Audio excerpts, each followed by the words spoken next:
শুক্রবার বেলা 11টা থেকে দুপুর 2টো পর্যন্ত কৃষ্ণনগর পৌরসভার সামনে BJP trade union relation cell Nadia জেলার পক্ষ থেকে অবস্থানের বিক্ষোভ।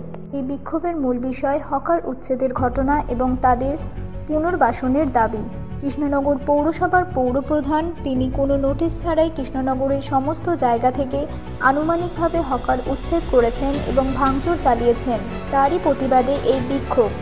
প্রসঙ্গ উল্লেখ থাকে বিজেপির পক্ষ থেকে এই ঘটনার এসডিও ও জেলা শাসকের কাছেও ডকুমেন্টেশন জমা দিয়েছেন।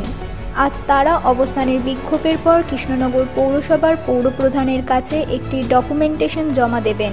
বিজেপির পক্ষ থেকে এমনটাই বলেছেন কৃষ্ণনগর পৌরসভার পৌরপ্রধান যিনি আছেন, তিনি নিজের ওয়ার্ডের কোনো হকার উচ্ছেদ করেননি, নিজের ব্যক্তিগতভাবে স্বার্থ চরিতার্থে।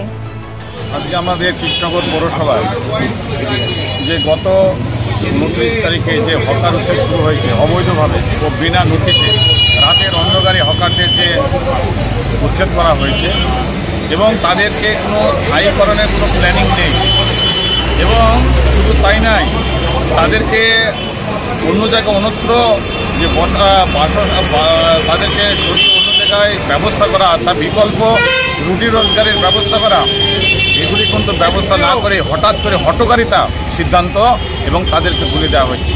কিন্তু আমাদের প্রশ্ন হচ্ছে এই কৃষ্ণনগর পৌরসভায় এই যে রাস্তার দুধারে দিয়ে যে অবৈধ নির্মাণ হয়েছে, শুধু তাই নয়, সিএমএ স্কুলের কাছে যে ফাস্টফুডের দোকান করে দেওয়া হয়েছে, এরকম অসংখ্য অবৈধ নির্মাণ যেগুলি প্রশাসন পৌরসভার সেখানে তৈরি করে দেওয়া হয়েছে।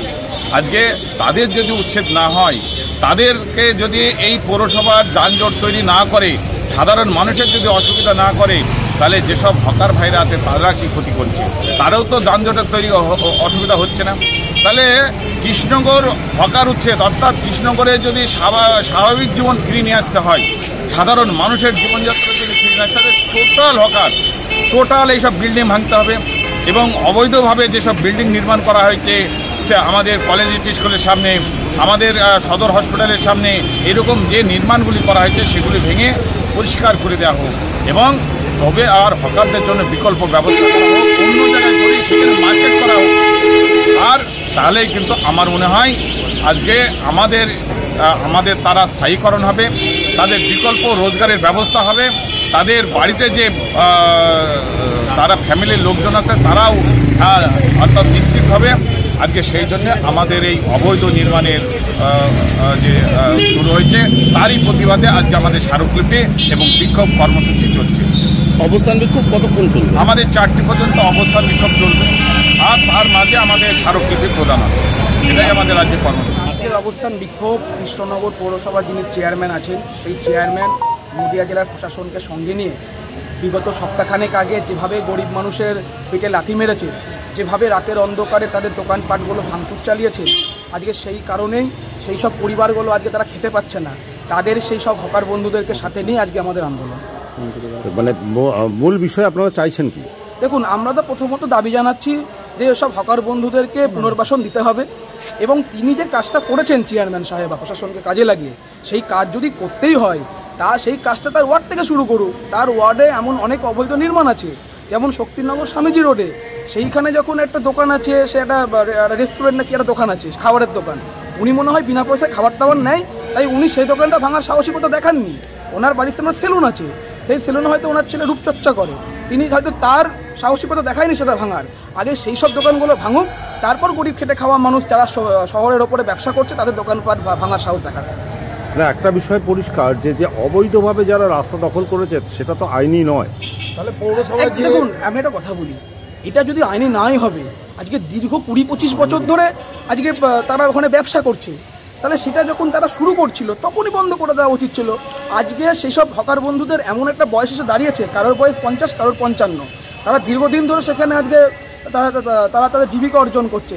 হঠাৎ তাদের দোকান যদি উচ্ছেদ করে দেওয়া হয়, তারা এখন করে কি খাবে? তাদের বাড়ির লোক কি খাবে? তার বাড়িতে বৃদ্ধ মা বাবা আছে, তার ছেলে মেয়ের পড়াশোনা আছে, সে খরচাগুলো কি করে চালাবে? তো সেই জায়গা থেকে আমাদের রিকোয়েস্ট যে সরকারকে আরও মানবিক হওয়ার প্রয়োজন আছে। আপনারা কোথায় কোথায় ডেপুটেশন জমা দিয়ে? আমরা 28 তারিখ, সম্ভবত 28 তারিখ ছিল, আমরা এসডিওতে দিয়েছিলাম, আমরা তারপরে ডিএম সাহেবকেও জানিয়েছি।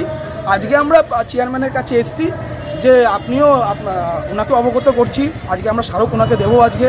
তার সাথে সাথে বলবো যে আগে নিজের ওয়ার্ডের দিকটা তাকান, আগে মানুষ পৌরসভার যেসব পরিষেবাগুলো সেগুলো পাচ্ছেন না, আগে সেই সমস্ত সুরাহা করুন, তারপর নয় গরিব মানুষের পেটে লাথি মারার চিন্তা ভাবনা করুন। এরপরেও যদি আপনারা কোনো পৌরসভা বা ডিএম বা এসডিও থেকে কোনো সুরাহা না করতে পারেন, তারপরে কি করবেন? দেখুন, আমাদের দলের সভাপতি আছেন অর্জুন কুমার বিশ্বাস, উনি যা নির্দেশিকা দেবেন, উনি যে রূপরেখা তৈরি করবেন, সেই রূপরেখাতেই আমরা আগামী দিনে আন্দোলন করব।